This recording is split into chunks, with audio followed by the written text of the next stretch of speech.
नमो नमः. आज आपण इयत्ता 8वीमधील आधुनिक प्रहेलिका हा पाठ पाहणार आहोत. या पाठामध्ये प्रहेलिका म्हणजे कोडे सांगण्यात आलेले आहेत आणि त्या कोड्यांचे उत्तर सांगण्यासाठी काही चित्र देखील दाखवले आहेत आणि त्या चित्राद्वारे कोडे आपल्याला ओळखू येतात. तर प्रहेलिका आधुनिक प्रहेलिका हा श्रीमती दुर्गा पारखी यांनी हा पाठ लिहिलेला आहे. पंचदश 15वा पाठ आहे. प्रहेलिका हा अर्थम ज्ञात्वा श्लोकम योग्य चित्रेण सह मेलयत. प्रहेलिकेचा अर्थ समजून घेऊन, ज्ञात्वा म्हणजे समजून घेऊन, श्लोकम योग्य चित्रेण सह मेलयत. श्लोक दिलेलं प्रहेलिका कोड्यांचं जे श्लोक आहे तो श्लोक योग्य चित्रासोबत जोडा हे यामध्ये सांगण्यात आलेले आहे. तर पहिल्या चित्रामध्ये सांगण्यात आलेले आहे, चित्रवर्णो अथवा शुभ्रः एककर्णः सुदर्शनः भवेत् कथं हि युष्माकं चायपानं मया विना. चित्रवर्णो अथवा शुभ्र एककर्णः सुदर्शन. चित्रवर्ण चित्रांचे असलेले अथवा पांढरा शुभ्र असलेला एक कानी असलेला. भवेत कथम तर सांगा पाहू मला. ही उष्माकम चायपानम मया विना. विना म्हणजे शिवाय, माझ्याशिवाय तुम्ही चहा पिऊ शकत नाही. चित्र असलेला किंवा पांढरा शुभ्र असलेला एक कान असलेला सांगा पाहू मला. याच्याशिवाय माझ्याशिवाय तुम्ही चहाच पिऊ शकत नाही. तर असे कोडे विचारण्यात आलेले आहे. या कोड्याचे उत्तर आहे चाय चषकः म्हणजेच कप. तर दुसऱ्या कोड्यामध्ये सांगितले आहे, निर्वाता द्विमुखी दीर्घा लघुभारा सुवाहिका पात्रस्पर्शम विना पेयम पाययामी सुसेविका.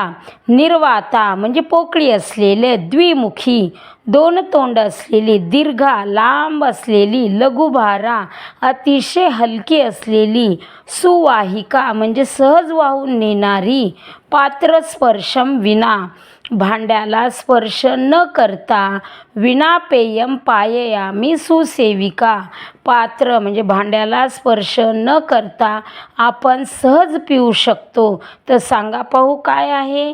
तर या प्रश्नाचं उत्तर आहे, या कोड्याचं उत्तर आहे नलिका म्हणजे स्ट्रॉच्या साह्याने आपण भांड्याला स्पर्श न करता त्यातील जे पेय आहे ते पेय आपण पितो, असं दुसऱ्या प्रहेलिकामध्ये सांगण्यात आलेलं आहे.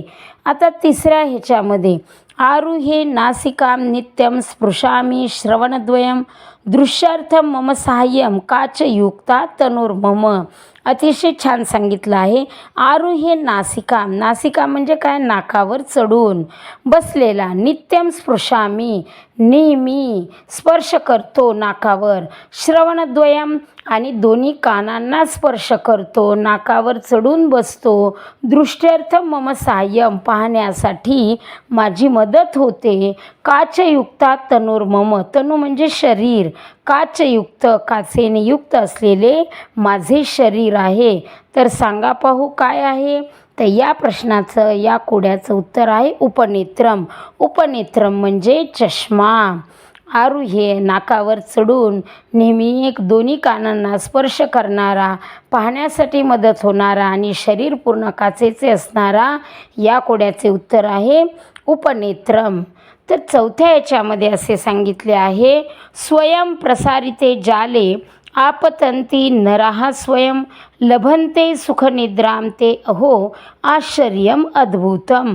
स्वयं प्रसारिते जाले स्वतःच जाळे पसरायचे, आपतंती नराः स्वयं आणि स्वतःच त्यामध्ये व्यक्ती झोपतो, लभन्ते सुखनिद्रा आणि सुखाने झोप घेतो, ते अहो आश्चर्यम अद्भुतम म्हणजे पहा, स्वतःचे जाळे टाकतो आणि स्वतःच झोपतो, सुखाची झोप घेतो, ते अहो आश्चर्यम अद्भुतम. काय हे आश्चर्य आहे. तर या कोड्याचे उत्तर आहे मशक जालम म्हणजे मच्छरदाणी. मच्छरदाणी स्वतःच माणूस टाकतो आणि स्वतःच तिथे सुखाने झोप घेतो. तर स्वतःच जाळे टाकणे हे काय हे अद्भुत आश्चर्य आहे, हे या कोड्यामध्ये सांगण्यात आलेले आहे. तर 5व्या यामध्ये सांगितले एकाकी द्वारी तिष्ठामी ग्रह अपत्यो बहिर्गते ग्रहरक्षा करः शूरो लघुमूर्ती ही सुकीर्तिमान। एकाकी द्वारी तिष्ठामी, मी एकटा दरवाजापुढे उभा असतो दरवाजावर। गृह अपत्यो बहिर्गते, घरामधील मालक मुलं बाळं सगळे बाहेर जाताना। गृहरक्षा करः शूरो, आणि अतिशय या संपूर्ण घराचा मी रक्षण करतो असा शूर आहे। लघुमूर्ती ही सुकीर्तिमान, आणि अतिशय लहान मूर्ती असलेला सुकीर्तिमान। मात्र माझी दिसायला लहान मूर्ती, कीर्ती मात्र माझी महान आहे। तर असा मी कोण? तर या कोड्याचे उत्तर आहे तालह, म्हणजेच कुलूप। जेव्हा घरातील सर्वजण बाहेर जातात तेव्हा घराच्या बाहेर कुलूप लावलं जातं छोटं जरी असलं तरी कीर्ती मात्र त्याची महान आहे, आणि आपल्या घराचं असं रक्षण तो करतो। हेच या कोड्यामध्ये सांगण्यात आलेले आहे। तर 6व्या याच्यामध्ये काय सांगितले? कृष्णमुखीच गौरांगी पेटिकायाम निवासिनी अग्निवमती शीघ्रम ही घृष्टा पेटिकया सह। कृष्णमुखीच गौरांगी, कृष्ण म्हणजे काळ्या रंगाचं तोंड, समोर असलेली तोंड असलेलीच गौरांगी, आणि शरीर मात्र गोरपान असलेलं पेटिकायाम निवासिनी, आणि सतत पेटीमध्ये निवास करणारी। अग्निवमती शीघ्रम, आणि त्या पेटीला स्पर्श केला असता, त्या पेटीला हे केले असता त्याच्यातून अग्नी निर्माण होते। घृष्टा म्हणजे घासल्यानंतर, पेटिकयासह पेटीला सोबत घासल्यानंतर अग्नी निर्माण होते। तर सांगा पाहू मी कोण? तर या कोड्याचे उत्तर आहे अग्निशलाका, म्हणजे काळी पेटी। काळी पेटी ही पेटीला घासल्यानंतर त्यातून अग्नी निर्माण होते, त्याचे मुख काळे असते, शरीर मात्र गोरे असते, असे या कोड्यामध्ये सांगण्यात आलेले आहे। तर 7व्या याच्यामध्ये सांगितले भारम ओढूम नमे दुःखम कुभोजने एतत्तु मे महादुःखम मूर्खेन सह तोलनम। भारम ओढू नमे दुःखम, मला भार ओढून नेण्यामध्ये दुःख नाही। नमे दुःखम कुभोजने, किंवा एखादे निकृष्ट दर्जाचे जेवण करणे याच्यातही मला दुःख नाही। एतत्तु महादुःखम, परंतु सगळ्यात मोठे महादुःख असे आहे ते म्हणजे माझी तुलना मूर्खासोबत केली जाते, हेच माझ्यासाठी फार मोठे दुःख आहे।